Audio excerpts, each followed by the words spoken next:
Hello everyone, this is Noor Saba Idrisi from capital technology.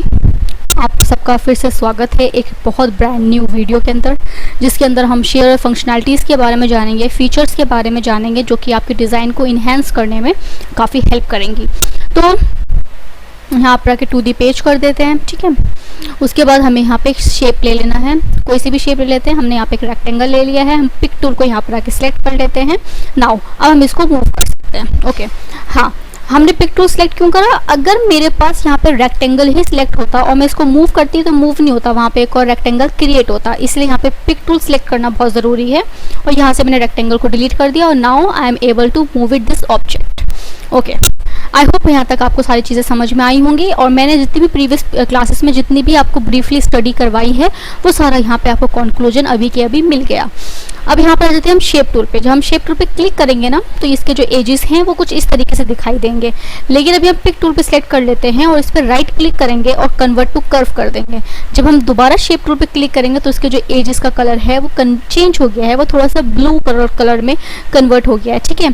अब मुझे क्या करना है, मैं इसको इतने से एरिया को सिलेक्ट करूंगी। जैसे ही मैंने इतने से एरिया को सिलेक्ट करा है, यहाँ पे कुछ चीज़ें जो है वो इनेबल हो गई। फॉर एग्जाम्पल मैं पिक टूल पर आ जाती हूँ, शेप टूल पर आ जाती हूँ। अभी कुछ भी हमारा सिलेक्शन नहीं है, ऊपर देख रहे हैं कुछ भी हमारा इनेबल नहीं है।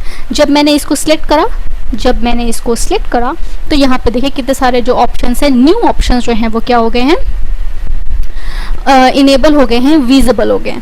फॉर एग्जाम्पल जब मैं इसको पकड़ूंगी और मैं यहाँ पर आऊँगी और इसको सिलेक्ट करूँगी, इसको मैंने यहाँ पे आप जब इस टूल पे कर्व करेंगे तो उसका नाम आपको दिखाई देगा। मैंने इसको यहाँ पे सिलेक्ट करा और आप देख सकते हैं कि जो मेरा नोड है वो टूट गया, वो ब्रेक हो गया।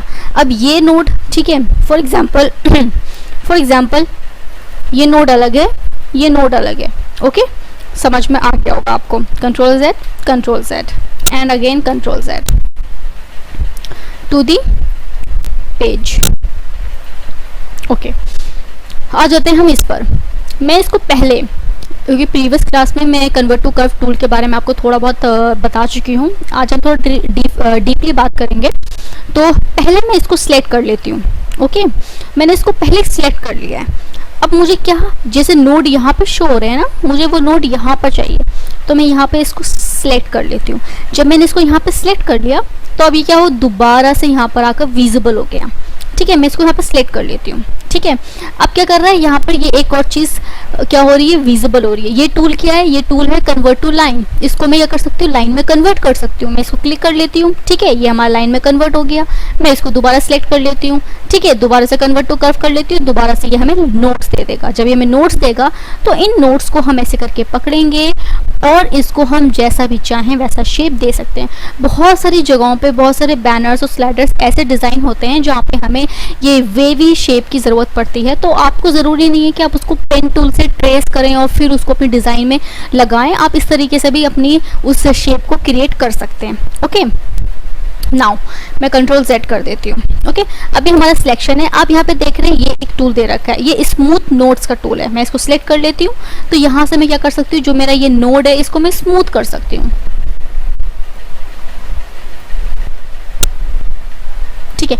बेसिकली मुझे इसकी कभी ज़रूरत नहीं पड़ती है। इसकी ज़रूरत मुझे क्यों नहीं पड़ती है, उसका मेन रीज़न ये है कि मैंने पिक टूल सेलेक्ट करा, उसके बाद मैंने यहाँ पे एक रेक्टेंगल सेलेक्ट करा और मैं दोबारा शेप टूल पर आई और मैंने उसको ऐसे करके अंदर की तरफ खींच दिया, तो मुझे मेरे जो नोट्स हैं वो ऑलरेडी स्मूथ हो गए। इसका एक और तरीका है, मैं इसको कंट्रोल Z कर देती हूँ। फॉर एग्जाम्पल कंट्रोल Z, मैं यहाँ पे एक और पकड़ती हूँ, शेप बना लेती हूँ और मैंने यहाँ पे क्या करा, अभी शेप से रिलेटेड मुझे यहाँ पर क्या दे रही है, कुछ प्रॉपर्टीज़ मिल रही हैं।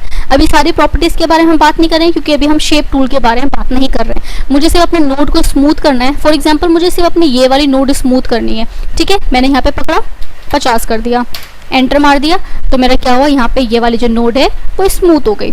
इसीलिए मैं कह रही थी कि मुझे इस टूल की ज़्यादा ज़रूरत नहीं पड़ती है, मगर ठीक है, बताना ज़रूरी है। तो मैंने आपको बता दिया कि यहाँ पे जो है वो स्मूथ नोट करने के काम आता है। मैं यहाँ पे कंट्रोल Z कर लेती हूँ। फॉर एग्जांपल इसको मैं डिलीट कर देती हूँ, इसको भी मैं डिलीट कर देती हूँ और यहाँ पे मैं एक और शेप बना लेती हूँ।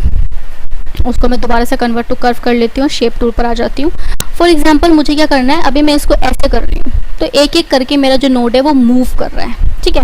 अगर मैं बहुत ज़्यादा डीपली और बहुत ही फोकस के साथ वर्क करूँगी तो ऑफ कोर्स मैं इनको एक मेनली एक बिल्कुल सही पॉइंट, एक सही डायमेंशन में इनको इनके शेप तक ला सकती हूँ। लेकिन इसका बहुत बढ़िया फंडा है। आप इसको पहले सिलेक्ट कर लेती हूँ, ठीक है। मैंने टू द पेज सिलेक्ट कर लिया, मैंने इस पेज पे इसको क्लिक कर दिया। क्लिक करने के बाद अब मैं सिर्फ अपने एक नोड को मूव कर रही हूँ और दोनों इक्वल ही मूव हो रहे हैं, ठीक है। तो इस टूल का जो है वो यूज ये है।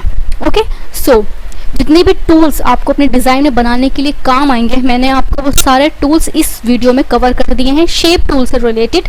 सो आई होप आपको ये वीडियो जो है वो बहुत अच्छी लगी होगी, इन्फॉर्मेटिव लगी होगी। अगर आपको ये वीडियो इन्फॉर्मेटिव लगी है तो अपने फ्रेंड्स के साथ शेयर करना मत भूलिए, ताकि आपके जो फ्रेंड्स हैं वो भी इस अपॉर्चुनिटी का फ़ायदा उठा पाएँ और नए नए सॉफ्टवेयर्स को सीख पाएँ। और हमें कमेंट सेक्शन में ज़रूर बताएं कि आपको इस वीडियो में कौन सा पार्ट सबसे ज़्यादा अच्छा लगा। Thank you so much for the watching.